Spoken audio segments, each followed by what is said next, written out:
I don't want to. There's been a lot of heat he's taken recently, but is it me or just does it seem like no matter who we're missing, Harris kind of has the same carbon footprint on the basketball game? Do you think that, or do you see an uptick on what he does when we're missing guys?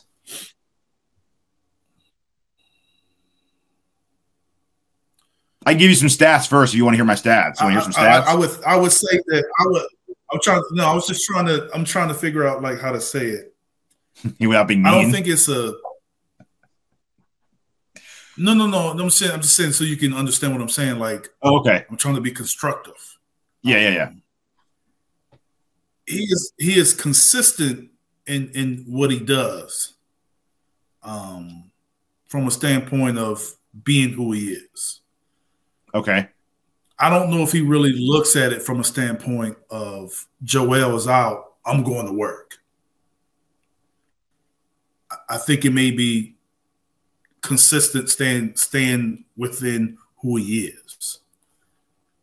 You know what I'm saying? Like, I don't think he looks at it and says, you know what, Joel's out, I'm getting 25 touches, 25 shots. Like, I don't know if he approaches it that way right now. It's just Joel's out. Okay, I'm going to do what I do. Joel's playing, I'm going to do what I do. But it's not like, and I think he probably need to be more aggressive and overly aggressive in those instances where he doesn't play. Some of that can be on him. Some of that could be on coaching and placement. Some of it can be on your lead guard. But I think that's something that needs to be addressed with his shot attempts when Joel doesn't play. He can't sit at 10 shots and you're shooting 50% from the field. Yeah. You're so right, though. He does what he does, and then looking at the stats, I was deep diving it earlier. It's like he does the same exact thing, but then he takes like a 10-15% uptick in usage. He doesn't go beyond. He only takes a little bit of what Embiid's left over or what Maxey leaves over when he doesn't play, but he doesn't say like, okay, I'm getting mine tonight. Like, you need me, lean on me tonight. He doesn't do that. Like, so last season, 60 games with Embiid, he averaged 14 and 5.5. So I'll round up 14 and 6 on 11 attempts per game, shooting 50%. The 14 games without Embiid, 19 and 7 off 15 attempts per game. Yes. So he just added. That was with James. So now James isn't there. Like, you should be getting 20 plus shots in a game like that. The 56 games last year with Maxey, Harris had 13.5 and 5.6 off 10 attempts. Without Maxey, 18 and 6 off 13 attempts. So again, he only added like 2 to 3 attempts when someone who shoots about 15 times a game's out. So like, it's like he's getting the same uptick in attempts as like Batum is. Like, or Beverly, like 2 more shots a game. Like somebody else would get, Yeah, but it's like that's what I'm saying. Like, that's what I'm saying. I was trying to be constructive with it because I don't think it's necessarily criticism. I think it's just who he is. Yeah. Like, he just, like, I don't know if it has to be. Well, I do know, and it's my opinion. I think most of if Tobias takes a high jump in attempts, you have to call plays for him in order for that to happen. And I don't think the coaches are doing that. I don't think Doc did it. I don't think Nurse is going to do it. But I think in order for him to get the 20, 25 attempts in the game, you have to specifically go to him for that to happen. Yeah. Yeah, it's really interesting. And then Ben Dietrich, a online Sixer guy, he had some interesting things to say about him as well. So his was more on off the court, on the court, when they're healthy, but just like rotationally. Sixers are plus 4.9 with Harris on the court. They're plus 16.3 with him sitting.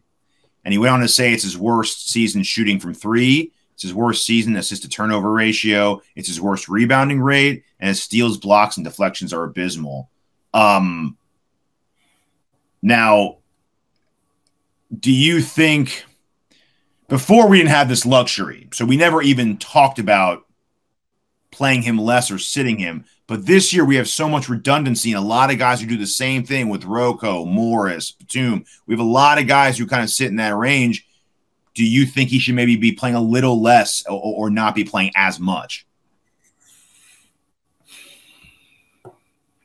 Less, I would probably lean towards no. Okay. I would say find a way to maximize his minutes when he does play. Maybe playing less with a guy. You know what I'm saying? Maybe less with Joel or less with Maxey. Having some of his minutes when one of those, having him play all the minutes when one of those two are off the court. And then maximizing him while he's in there. Where he needs to be more of a give him the ball guy. I mean, we keep saying it for years, like it's year after year. You want him to be that guy, and we put all these expectations on him, then we got to give him the ball. He's not a guy that's just going to go get it if plays aren't called. If plays aren't, you have to specifically go to him. And finding out the best way to do that. I don't know what that is. I just gave a couple suggestions. Yeah. No, I'm not in that locker room and in that office to be able to figure that out. It's interesting because it's like we just when you see him score, you're like, you can do that more. You might not make all those shots, but I want to see you try it. Just attempt more of those. Do exactly what you do, but add about 25%. That's what leads me to think that he's a play call guy. And if you have a free-flowing system that isn't specific to just calling plays for guys, and we made that a point not to do that with Joel, it's not going to happen. But that's what he needs in order for him to do what we kind of know he's capable of doing. Yeah.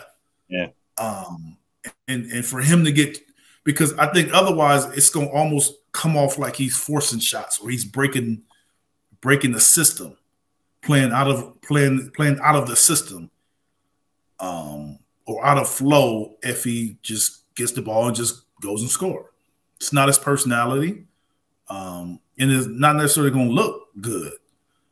So it has to come from the team and it has to come from the coach to specifically put him in positions to shoot. You have to get 20 shots a game. Yeah. Especially this is how we're going to help you do it. Yeah.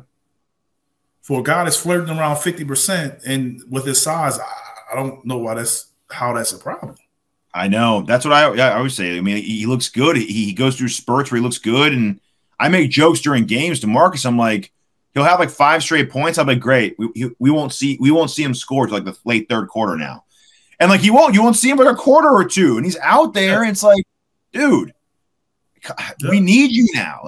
And like in his head, he's got to be like, man, we got Batum jacking him up. We got this guy jacking him up. Like, I have like the same amount of shots as Melton does right now. Like, come on, get him up, man. Like, I'm okay with you missing him. Like, I don't know, man. He's just naturally a passive guy.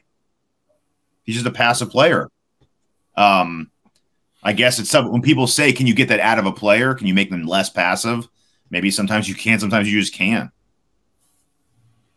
Man, I think, like I said, I think you can, but you have to design stuff for it to happen. Yeah. I mean, you look at a guy like Vince Carter was considered a passive guy, but he didn't have no shortage of plays, and I don't necessarily how you can say that the way he used to dunk on people, but but he also was given the ball and said, "Go play." And I know a lot of the older guys that play with him kind of like, "We got you. Go do it, man. We cool. We'll do it. We'll do all this other stuff. We'll set screens. We'll get rebound. We'll do a lot of things you need." in order for you to do you. I mean, I really think Tobias needs some of that. I think he needs the encouragement to go be have a little a-hole in you and go take it, go get it. Stop worrying about what everybody says. So that comes with encouragement from within. It kind of, you know what else it reminds me of? Not their play style or anything, but just the whole like, I know how good you are. Why don't you dominate more often? AD. Whenever I watch when I watch Laker games, sometimes I don't see him touch the ball for like 5 or 6 minutes at a time, or take like 1 shot, 2 shots in a quarter, and I'm like, dude, I know, and I know you could dominate the guy you're against. Like, why aren't you just like, give me the ball and taking off for 5 or 6 minutes straight? It's, but again, I'm sure there's a lot of that in the league. Yeah, I mean, you can find a guy or two on most teams in the league that's sort of like that. But, the difference is, guys like you start digging into his pocket and talking about how much money he make and what he should be doing. And that's where things change. The expectations change. But doesn't that make it higher expectations when people expect you to do more with the money you're making, though? Don't you say like, okay, well, I've earned, literally. I mean, but sometimes when people get paid, they get paid to do what they do. So, you get paid, you pay people and then you expect more. Then that's just not in his DNA. You're just paying him not to regress, not to get worse. That's what you're hoping. Yeah. Just be really efficient with what you get. I mean, with Maxey and Embiid, it's like you just need, you got Melton doing his thing at 3 and 4. You just need really good 3-and-D players pretty much. At that point, that's kind of what we need him to be. But when guys are out, we also need to be more, and it's hard because he just doesn't, grab that bite. But we'll see. This year's fluid with who can come and who can go and trade. So I don't know what's going to happen.